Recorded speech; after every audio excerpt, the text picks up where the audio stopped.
Indonesia, negara kepulauan terbesar di dunia dengan sumber daya alam yang sangat melimpah. Anugerah ini membuat Indonesia seringkali disebut sebagai Jamrud Khatulistiwa. Deretan gugus kepulauan tropis yang menjadi manifestasi surga di belahan timur dunia. Namun, sebagai konsekuensinya, Indonesia seringkali pula menjadi tempat berlangsungnya peperangan.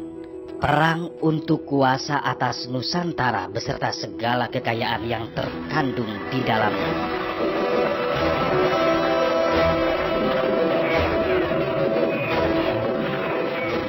Perang yang selalu saja berulang pada setiap periode sejarah bangsa penghuni Nusantara. Satu di antaranya adalah Perang Puputan.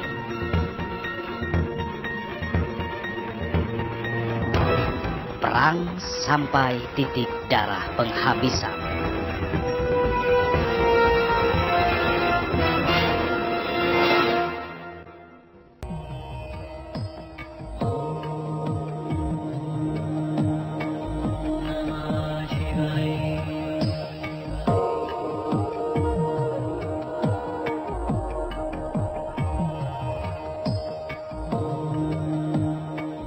Secara kontekstual, Perang Puputan di Pulau Bali terjadi untuk pertama kali pada tahun 1906 yang dikenal sebagai Puputan Badung. Perang antara kerajaan Badung dengan pemerintah kolonial Hindia Belanda di bawah pimpinan Gubernur Jenderal C.B. van Holst yang memaksakan penerapan prinsip-prinsip Pax Nirlendika di Pulau Bali. Sesungguhnya itu dalam kerangka penyatuan. Jadi penyatuan Indonesia oleh Belanda dalam Pax Nirlendika yang tadi saya sampaikan, itu semua Belanda sudah berusaha untuk menguasai dan memerintah. Jadi Indonesia, Nusantara ini. Pada tahun itu, awal abad ke-20, sungguhnya hanya Bali yang masih belum dipegang betul. Yang lain-lain sudah dipegang oleh Belanda. Timor juga tahun 1915 baru dikuasai habis di Timor itu. Bali ya 1906 baru. Nah, dalam kerangka itu Belanda berusaha mencari-cari alasan untuk bisa melakukan melakukan penekanan terhadap raja-raja di Bali, masyarakat Bali dengan melakukan itu. Jadi awalnya tawan karang, itu kapal-kapal yang berlabuh di pantai, sungguhnya tidak dibolehkan di Bali, nyelonong begitu. Jadi itu harus melapor pada raja. Ada aturan antar daerah itu ada di Nusantara ini. Tapi Belanda sudah nyelonong begitu saja, tidak bisa disalahkan.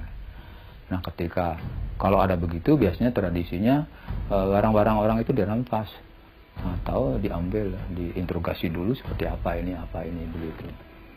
Nah, itulah yang terjadi di Sanur. Di Sanur pada itu kapal Sri Komala, dia datang ke situ, terdampar lah. Ketika terdampar, seperti tradisi masyarakat Sanur, lalu ya menggerebek ke dalam. Nah, disitulah terjadi ya dialog sungguhnya. Menurut masyarakat Sanur, di bawah perbekalnya mengatakan tidak ada rakyat yang mengambil barang-barang itu. Sungguhnya ingin menolong. Yang punya kapal berdalih bahwa kapalnya dirampas. Tapi sungguhnya sebelumnya mereka terdampar di situ. Begitu. Itu dirampas dan itu dibela oleh Belanda. Ternyata memang kapal itu juga menggunakan bendera Belanda. Berarti ada kerjasama begitu. Di situ letaknya. Jadi manipulasi atau akal-akalan terjadi oleh Belanda untuk dapat saja menyalahkan raja-raja begitu. Saya pikir seperti itu. Terjadi perlawanan di situ, sungguhnya dicoba terus. Ketika di Sanur terjadi demikian, maka raja dituntut oleh Belanda supaya mengembalikan berapa, kalau tidak salah 750 gulden.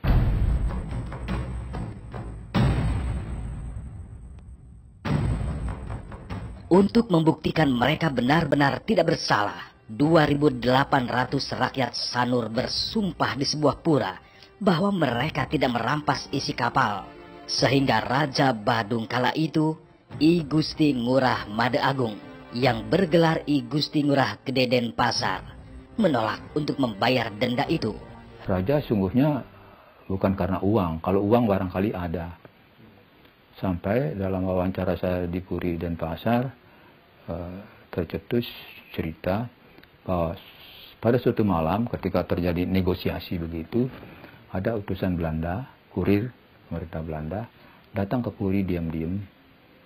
Tuanku Raja, apakah tuanku memang tidak punya uang untuk menembus itu? Kalau tidak punya uang, kami berikan uang untuk menembus. Meskipun telah diultimatum, Raja Badung I Gusti Ngurah Gede Denpasar tetap menolak tuduhan dan tuntutan sampai batas waktu 9 Januari 1905. Sehingga pemerintah kolonial Hindia Belanda mengirimkan kapal angkatan laut mereka ke perairan Badung untuk melakukan blokade ekonomi.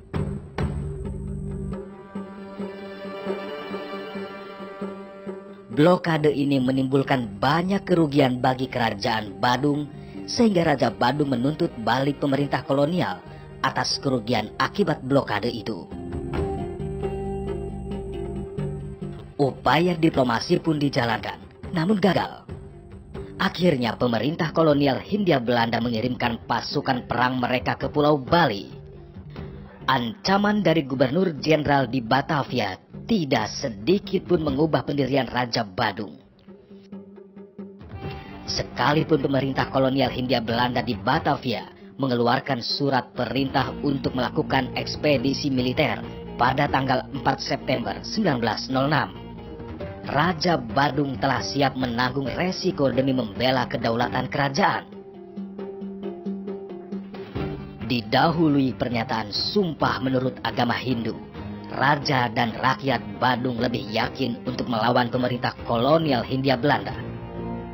12 September 1906, ekspedisi militer ke-5 Belanda tiba di Selat Badung dengan armada berjumlah 16 buah kapal, yaitu 9 buah kapal perang dan 7 buah kapal pengangkut.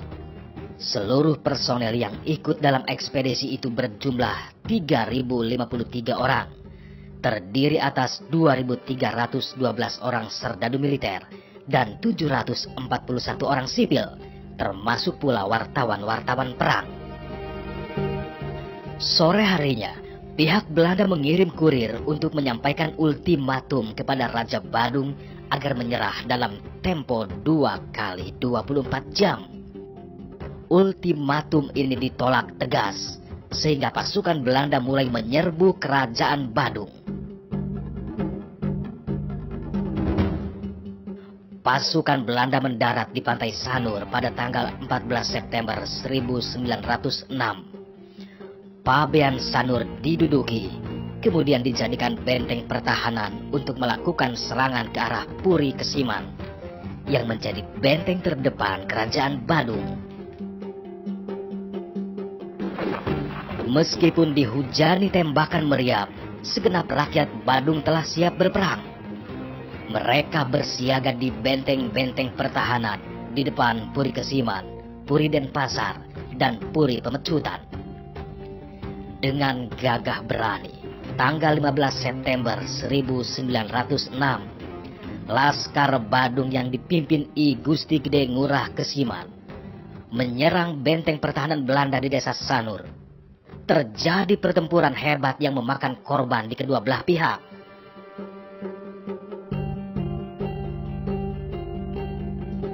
Esok harinya, pada tanggal 16 September 1906, 2 batalion tentara Knil di bawah pimpinan Roos van Toningen bergerak meninggalkan benteng pertahanan mereka ke arah desa Panjer dan Sesetan.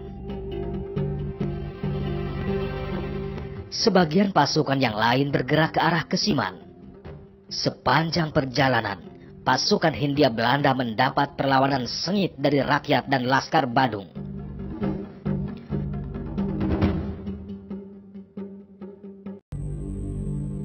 ...19 September 1906, pasukan Hindia Belanda dengan kekuatan 3 batalion menyerang Puri Kesiman. Datang pasukan lagi di sana, ngebom dari jauh, dibiarkan oleh raja. Tidak dilawan, tapi dibiarkan saja. Nah, terus berhari-hari begitu rupanya. Lalu raja di Denpasar bersiap terus untuk menghadapi persoalan itu. Dan ketika dibom terus memang tidak. Tapi di daerah-daerah banyak tantangan, banyak perlawanan juga. Tapi karena senjata modern ya kalah aja. Terus saja nerobos bisa sampai ke Kesiman, dekat Puri begitulah. Di Puri, di Kesiman terjadi perlawanan, terjadi saling bunuh juga antara yang mungkin pro ingin Belanda barangkali dan yang memang membela raja gitu. Mengetahui Belanda telah menaklukkan Puri Kesiman, malam harinya di Puri Denpasar, Raja Badung I Gusti Ngurah Gede Denpasar mengumpulkan seisi Puri dan rakyatnya. Pada waktu itu raja mengumpulkan semua rakyat Badung, rakyatnya yang dikuasai, kumpulkan semua, diberi wacana bagaimana kalian ini kita akan puputan. Sekarang habis-habisan, itu pada mati. Siapa yang berani ikut silahkan, kalau tidak berani jangan ikut. Ini kita akan puput, akan selesai, mati atau hidup. Esok harinya, Kamis pagi, tanggal 20 September 1906, dengan berpakaian serba putih, tua muda, lelaki maupun perempuan, serentak turun bersama raja untuk berperang. Tanpa rasa takut, dengan peralatan perang seadanya, rakyat dan raja melawan tentara kolonial Hindia Belanda. Jadi perang. Nah, dalam perang itu memang rakyat Badung, pengikut raja memang sepertinya membabi buta. Tidak tahu taktik perang, tidak tahu strategi, tapi sudah harus lawan itu. Dia bunuh atau kita dibunuh, siap gitu. Nah, disitulah kesannya pada bacaan-bacaan arsip Belanda sempat serdadu Belanda juga tertegun, berpikir keras apa saya harus nembak atau tidak. Karena rakyat bersama rajanya sudah maju terus dengan tombaknya, maju terus nyerang gitu. Sudah dengan peringatan senjata ke atas, tidak digubris, maju terus begitu. Dan sampai derajat dekat. Nah, karena sudah terlalu dekat, maka terpaksa ditembak oleh Belanda. Begitulah berhamburan korban begitu. Tak butuh waktu lama bagi Belanda untuk menaklukkan Puri Denpasar.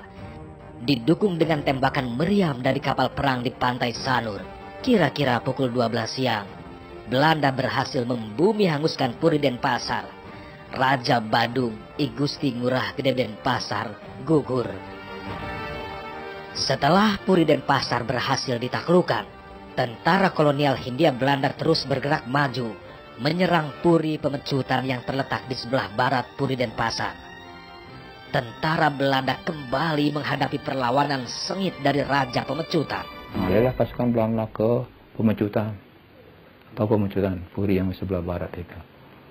Di Pemecutan juga sudah diintai oleh pasukan Pemecutan karena ada dua raja pada waktu itu, sama-sama siap di istananya sendiri gitu. Jadi begitu ada sungai, begitu turun naik sungai, disitulah diserang oleh pasukan Puri, pasukan raja. Banyak korban para pasukan berkuda korban. Nah, tapi juga karena pendukung pasukannya banyak, memang bisa juga naik. Jadi ke Puri berhadapan dengan pasukan Puri yang memang siap mati juga. Pukul 6 sore, Puri Pemecutan, benteng terakhir kerajaan Badung, berhasil diduduki pasukan Belanda. 20 September 1906, kerajaan Badung jatuh ke cengkraman pemerintahan kolonial Hindia Belanda. Sekitar 3.000 orang tewas dalam perang Puputan Badung.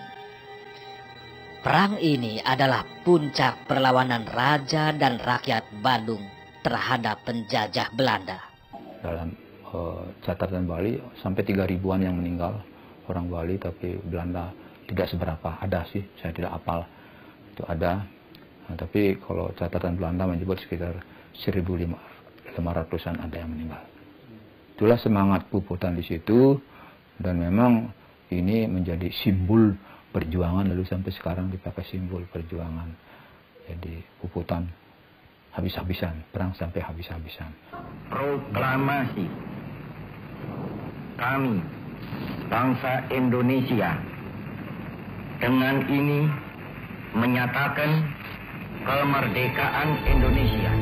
2 hari setelah proklamasi kemerdekaan Indonesia, Bali bersama Nusa Tenggara Barat dan Nusa Tenggara Timur ditetapkan menjadi bagian wilayah Republik Indonesia dan tergabung dalam wilayah Provinsi Sunda Kecil dengan Gubernur I Gusti Ketut Puja. Di Pulau Bali, meski Jepang telah menyerah kepada sekutu, namun sikap mereka tak segera melunak pada pemerintahan Republik Indonesia. Bahkan untuk mencegah tersiarnya berita proklamasi kemerdekaan Indonesia, pasukan Jepang yang masih bersenjata lengkap menyegel pesawat-pesawat radio di Pulau Bali, sehingga berita proklamasi kemerdekaan Indonesia baru dapat diketahui warga Bali 6 hari kemudian, ketika I Gusti Ketut Puja tiba kembali di Bali pada tanggal 23 Agustus 1945. Rakyat Bali pun menyambut berita kemerdekaan ini dengan penuh sukacita. Di kota Singaraja dan Denpasar, para pemuda merespon dengan antusias. Untuk mendukung proklamasi kemerdekaan, para pemuda membentuk Organisasi Angkatan Muda Indonesia atau AMI pada tanggal 31 Agustus di Denpasar. Selain itu, dibentuk pula Badan Keamanan Rakyat atau BKR. Mereka inilah yang gencar menyebarluaskan berita proklamasi ke seluruh pelosok Pulau Bali. Terdengarnya beberapa hari, jadi beberapa hari kemudian terdengar itu. Ketika sudah terdengar, lalu tokoh-tokoh Republik yang terpelajar, yang bekas pelajar jadi menjadi tentara pelajar sebelumnya, itu sudah mulai bergerak, seperti melakukan kampanye show ke daerah-daerah, juga mendekati raja-raja yang dulunya tunduk. Untuk kita sekarang sudah merdeka, kita sudah menjadi Indonesia, mari kita dukung perjuangan kemerdekaan ini. Ada proklamasi menjadi Indonesia, kita dukung. Itu kampanye awal. Ketika sudah dengar, maka tokoh-tokoh Republik di Bali itu kampanye show ke daerah-daerah. Segenap rakyat Bali terus berjuang demi kemerdekaan Indonesia, termasuk pula seorang pejuang Bali bernama I Gusti Ngurah Rai.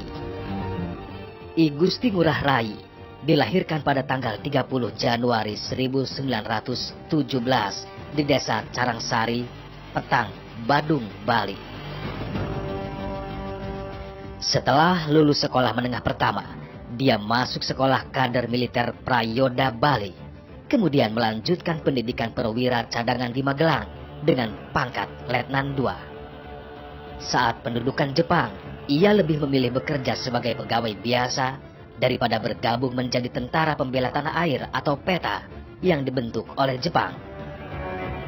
Setelah kabar Indonesia merdeka sampai di Bali, I Gusti Ngurah Rai bergabung dalam Tentara Keamanan Rakyat atau TKR dan diangkat menjadi komandan.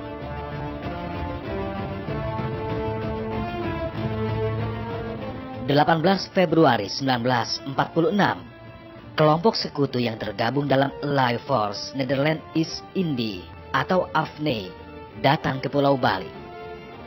Mereka berdalih menjadi badan yang akan melucuti persenjataan tentara Jepang yang saat itu kalah dalam Perang Dunia Kedua. Tanpa pertempuran, tentara sekutu berhasil menduduki Bali. Jepang pun secara resmi menyerahkan kekuasaannya kepada Mayor Jenderal Mansor, Komandan AFNI wilayah Jawa Timur, Bali dan Lombok. Keadaan berubah pada 2 Maret 1946 ketika pemerintahan Hindia Belanda atau Netherlands Indies Civil Administration atau NICA dan batalion awak kapal Gajah Merah yang dipimpin Letkol Infantri F.H. Termulen mendarat di Sanur.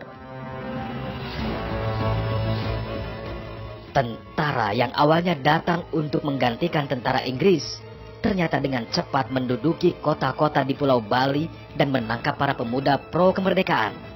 Suasana Bali kembali tegang. Gajah Merah itu kan tentara Belanda yang diistirahatkan lah selama pendudukan Jepang itu di Siam, yang diistirahatkan istilahnya. Tapi begitu Bersekutu menang, ya ini yang dikirim ke daerah sini, daerah Sunda Kecil ini, termasuk Bali lah di situ. Itu yang dikirim, sehingga ya, orang-orang yang tadinya ya ini keberingasan itu muncul. Ya, disitulah terjadi istilahnya insiden-insiden. Sejak kedatangan tentara Gajah Merah, perjuangan rakyat Bali mempertahankan kemerdekaan semakin berat. Apalagi para personel pemerintahan Hindia Belanda atau NIKA berhasil mendekati sebagian raja-raja Bali untuk bekerja sama menentang kemerdekaan Republik Indonesia dengan mendirikan Laskar Anti-Republika. Belanda bermain mata dengan raja-raja, sehingga NIKA itu memperoleh dukungan dari raja-raja, sebagian besar raja-raja. Ya, sebagian besar saya katakan. Ada raja yang mendukung Republik juga. Nah, disitulah terjadi ketegangan, mulai tegangan antara orang Bali dengan orang Belandanya sendiri, orang Bali dengan orang Bali sendiri, pemimpin orang Bali dengan raja-raja dan sebagainya.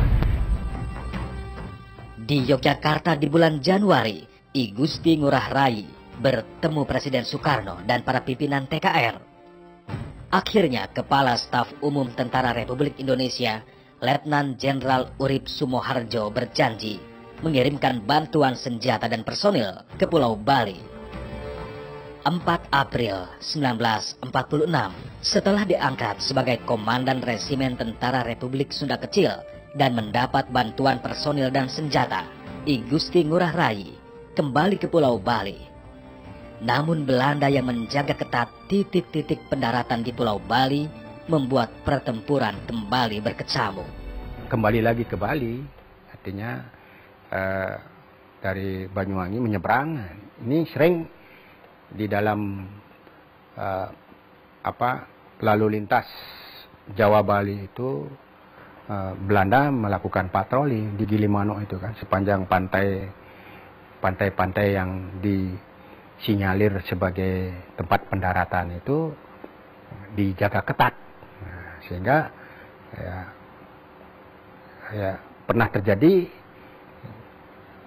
rombongan Rai itu bisa kembali lagi ke Banyuwangi karena dijaga ketat. Nah, itu mencari hari-hari, malam hari atau apa, sampai bisa masuk ke Bali ini. Selain rombongan tentara I Gusti Ngurah Rai, pada hari yang sama 138 orang tentara bantuan dari Pulau Jawa yang dipimpin Kapten Markadi juga diberangkatkan dari Pelabuhan Banyuwangi ke Pulau Bali. Itu yang disebut pasukan M. Ini yang memperkuat pertahanan Bali itu. Tapi setelah perjalanan Juni-Juli itu Markadi kan sudah terpencar semua. Markadi kembali ke Jawa. Itu kembali ke Jawa itu ditembakin juga. Markadi selamat, tapi teman-temannya ada yang tewas di laut. Sesampainya di Pulau Bali pada 14 April 1946, Letnan Kolonel I Gusti Ngurah Rai menggalang kekuatan. Di daerah Munduk Malang, daerah terpencil di Tabanan, berbagai badan perjuangan bergabung di markas besar umum Dewan Perjuangan Rakyat Indonesia Sunda Kecil. Tentaranya beberapa saja.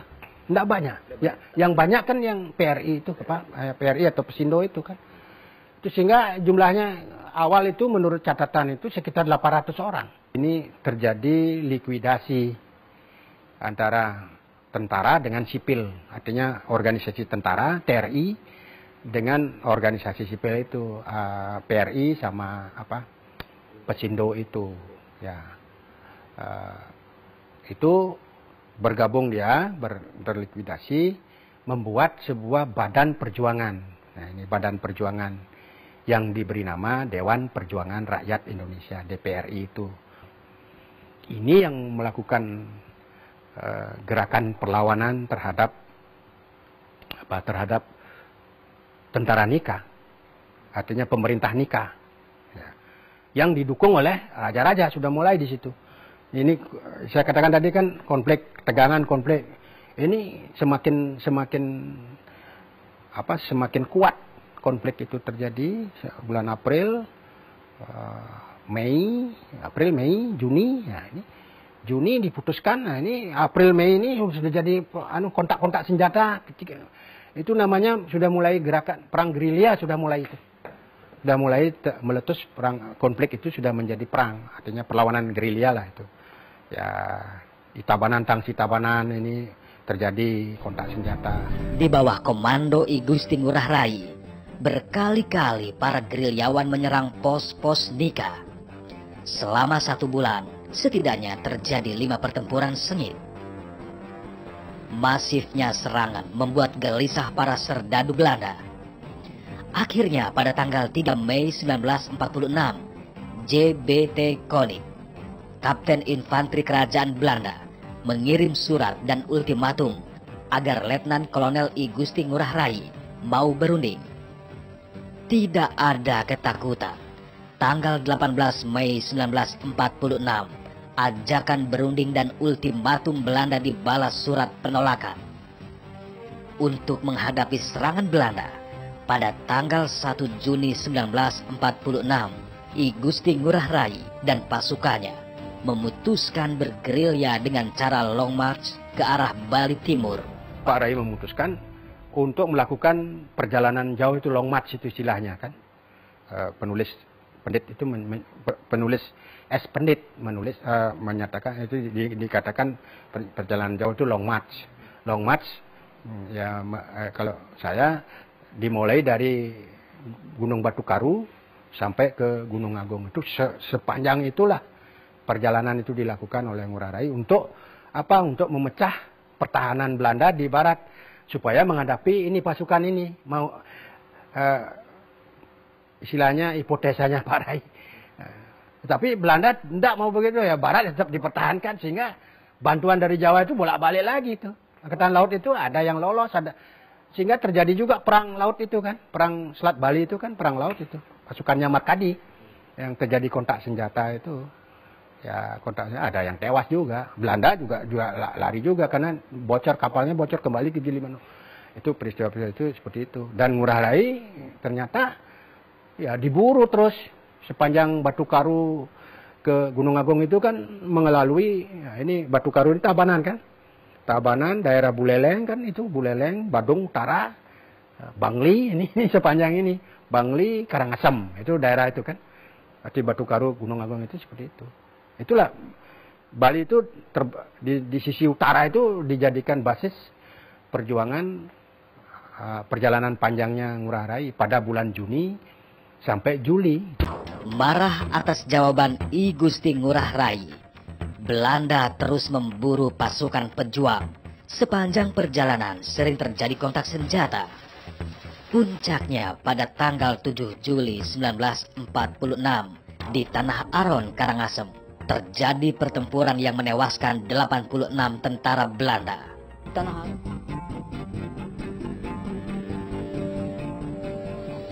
Setelah kemenangan gemilang di Tanah Aron, dalam keadaan kelelahan dan kelaparan, pasukan I Gusti Ngurah Rai terus bergerak. Karena bekal yang terus menipis, akhirnya pada tanggal 23 Juli 1946, I Gusti Ngurah Rai mengadakan rapat dan memutuskan untuk memecah pasukan menjadi kesatuan kecil dan memutar kembali ke arah barat. Linggarjati itu kan tahun 46 ya. 15 November 46. Jadi pada waktu itu di Bali kan sudah terjadi tekanan-tekanan militer. Jadi yang Ngurah Rai tetap bertahan, saya setia pada pimpinan pusat di Jakarta. Itu jawabannya. Jadi kalau mau urusan diplomasi, silakan di pusat, jangan saya. Di sini tugasnya mengamankan situasi di daerah. Itu jawabannya. Tegas beliau itu. Jadi tidak mau diplomasi. Jadi ada pusat yang punya urusan diplomasi bilangnya. Jadi kita akan sudah tunduk dengan pusat soal keamanan. Kalau Anda di sini mengacau, membuatkan ricuh, maka kami akan hadapi sampai mati. Itu komentarnya pada tokoh Belanda di pemerintah Belanda. Pikiran beliau sudah satu dengan Republik. persoalan raja-raja membentuk NIT nantinya itu lain. Tanggal 18 November 1946, 2 hari sebelum terjadi perang besar di Tabanan, Letkol I Gusti Ngurah Rai dan Kapten I Gusti Wayan Debes sepakat untuk menyerang dan melucuti senjata di tangsi polisi Belanda di kota Tabanan. Dibantu oleh Wagimin, komandan polisi Nika yang memihak pemuda pejuang, tangsi dengan mudah ditaklukkan. Tangsi itu sungguhnya itu malam hari diambil. Itu karena sasarannya mencari senjata. Kepala polisi di situ, Wagimin namanya, sempat dibujuk oleh seorang wanita yang memang ikut berjuang. Sempat dibujuk di mesin bahwa sekarang kita sudah merdeka begini. Kita harus siaplah membela kawan-kawan di sini, sudah kompak untuk bergerak menghadapi kekuatan lawan. Karena itu Pak Wagimin itu orang Jawa, ya siap membantu. Dari situlah jadi dibiarkan tangsinya terbuka, malam-malam diambil senjatanya di bawah pengawasannya dia, lalu keluar. Karena itu Pak Wagimin juga diserang oleh Belanda sampai meninggal gitulah. Serbuan terhadap tangsi polisi Belanda di Tabanan membuat Kapten JBT Konig marah besar.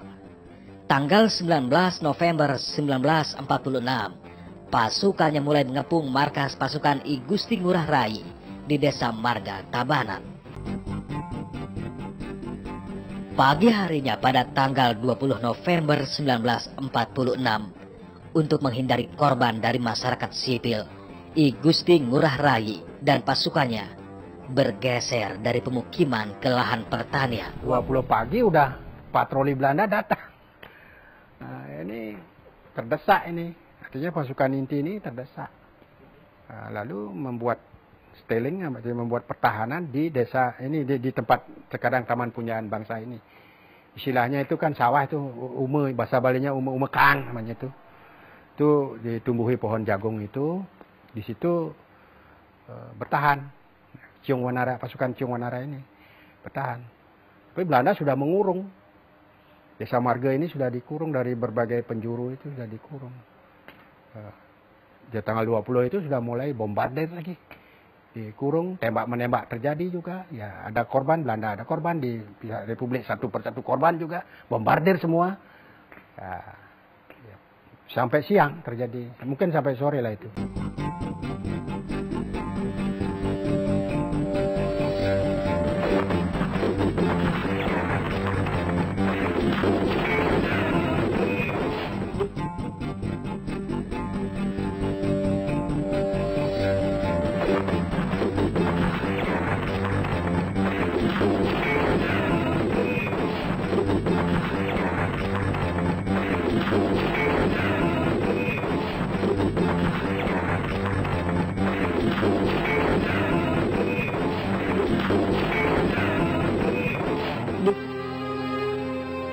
20 November 1946, I Gusti Ngurah Rai yang kala itu berumur 29 tahun gugur bersama pasukannya dalam perang mempertahankan kemerdekaan Indonesia.